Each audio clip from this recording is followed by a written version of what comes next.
Grazie mille, buonasera a questo punto a tutti. Sono Maurizio Ferrari da Cremer, TDA al Politecnico di Milano e quindi in questa presentazione vi parlerò delle attività su cui sono coinvolto contestualmente allo SPOC 10, che possono essere riassunte sotto il titolo Machine Learning for Quantum Computing.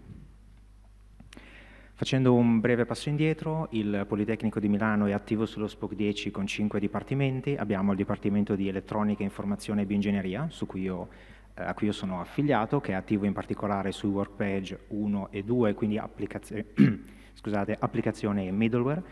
Poi i dipartimenti di Matematica, Chimica, Ingegneria Civile e Ambientale e il Dipartimento di Ingegneria Gestionale.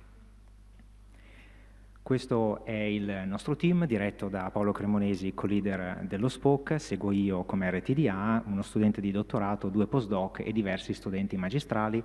La nostra attività è focalizzata sullo studio delle sinergie tra il machine learning e il quantum computing con un focus orientato all'applicazione. Negli ultimi 2 anni sono stato coinvolto su 5 progetti, di nuovo a cavallo tra i Work Package 1 e 2, li riassumo in questa slide, poi spenderò qualche parola su ciascuno di questi.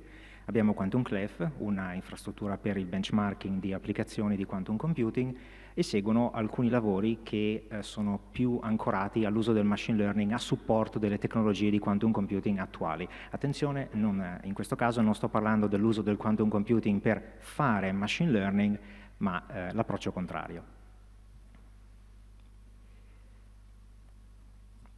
Dunque, il primo progetto si chiama Quantum Clef ed è un'attività che è stata svolta in collaborazione con l'Università di Padova. Si tratta di una piattaforma per la valutazione comparativa di applicazioni basate su quantum computing e basate su strumenti classici. Qui vedete qualche screen dell'applicazione, in alto uno studio delle risorse utilizzate e a destra vedete in giallino, un po' in piccolo, un grafo che rappresenta quali qubit di un quantum annealer sono stati utilizzati e come sono collegati tra di loro. Abbiamo completato un primo round di attività su questa utilizzando dei quantum annealer, quindi un tipo di paradigma per la computazione quantistica, focalizzandoci su applicazioni che utilizzavano feature selection e clustering. Nel prosieguo dell'anno invece abbiamo in programma una sua estensione al gate model, quindi un paradigma più generale e più potente. Il secondo progetto è più ancorato sull'uso del machine learning per il quantum computing, è un'attività completa che è già stata completata, in fondo alle slide vedrete il riferimento all'articolo, se siete curiosi. Dunque, qui ci stiamo focalizzando sullo studio di quali sono le caratteristiche di un problema che lo rendono difficile da risolvere con i quantum annealer, un particolare tipo di dispositivo che si può usare per fare computazione quantistica. Questo dispositivo è in grado di risolvere problemi di ottimizzazione combinatoria con una certa struttura, chiamati cubo. A destra della slide vedete un esempio della formulazione, abbastanza semplice, ma quindi nasconde al suo interno tutta la complessità e la struttura del problema.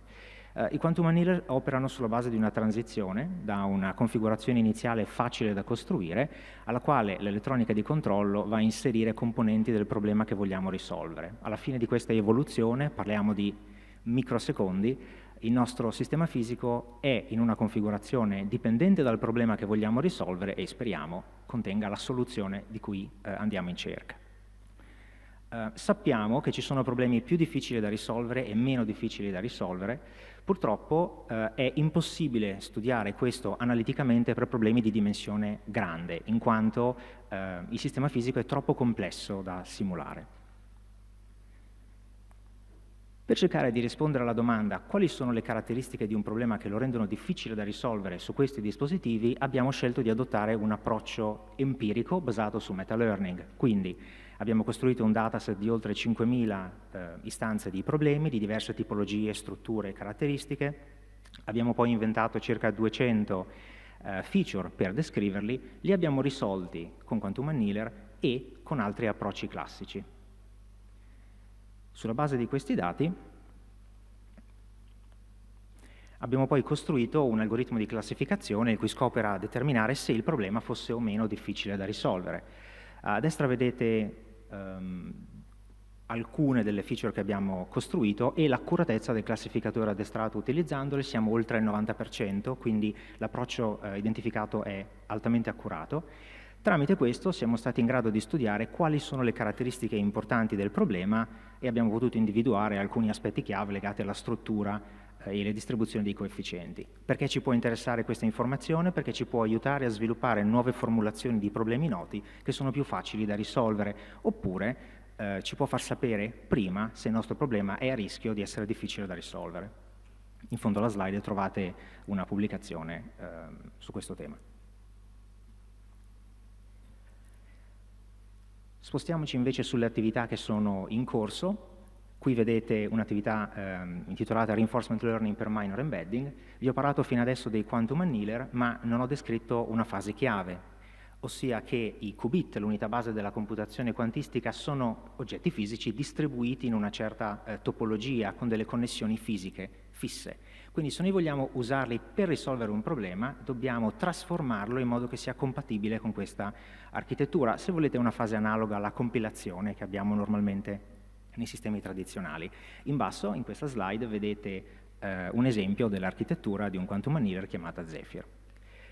Esistono delle euristiche per fare questa trasformazione, ma faticano con problemi più grandi e comunque si tratta di una fase che richiede ordini di grandezza in più rispetto al tempo necessario per risolvere il problema. Di nuovo parliamo di secondi rispetto a millisecondi. Per cercare di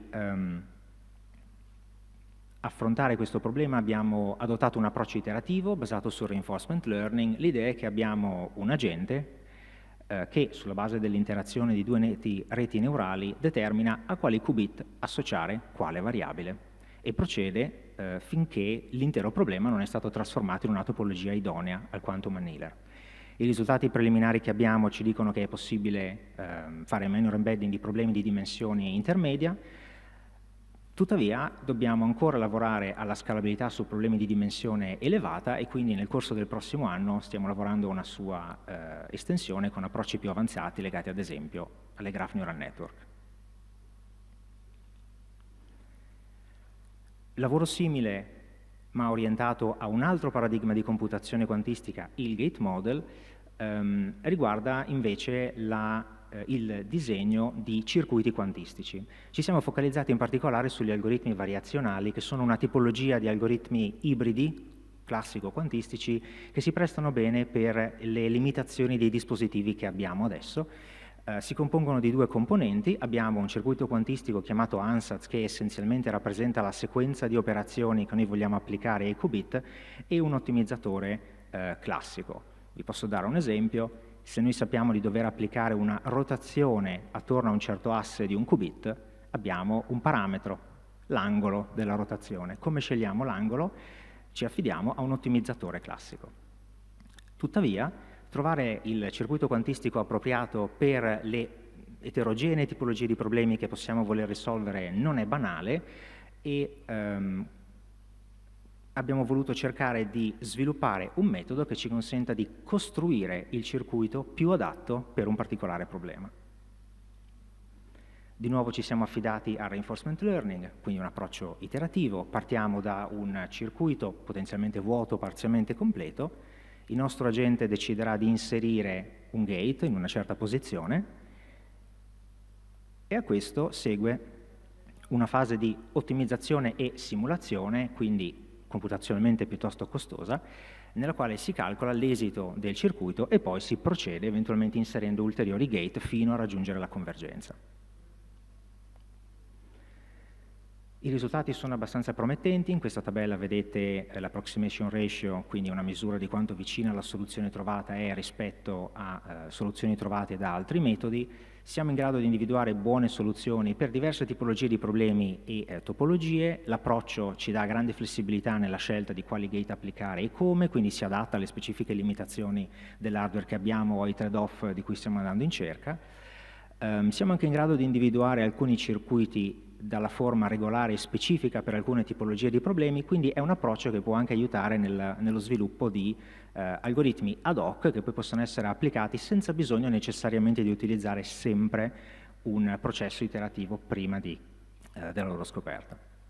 Tuttavia c'è del lavoro da fare nello scaling e qui si inserisce L'ultimo progetto di cui vorrei parlarvi, è difficile riuscire a scalare su sistemi con un numero di qubit elevato. In questa slide trovate a destra 3 diversi circuiti quantistici, le linee orizzontali rappresentano i qubit e i quadrati e cerchi rappresentano le varie operazioni che stiamo facendo, sono i gate quantistici. Se notate, tutti questi 3 circuiti hanno operazioni diverse, disposte in modo diverso, eppure tutte e 3 producono lo stesso risultato. Quindi nel corso del prossimo anno la chiave per riuscire a scalare verso sistemi più grandi sarà, a mio avviso, modellare la struttura interna del circuito quantistico in modo più avanzato per riuscire a individuare le equivalenze, ad esempio tramite reti neurali basate su grafi. Abbiamo dei risultati preliminari in merito, ma ci stiamo ancora lavorando. Grazie per la vostra attenzione.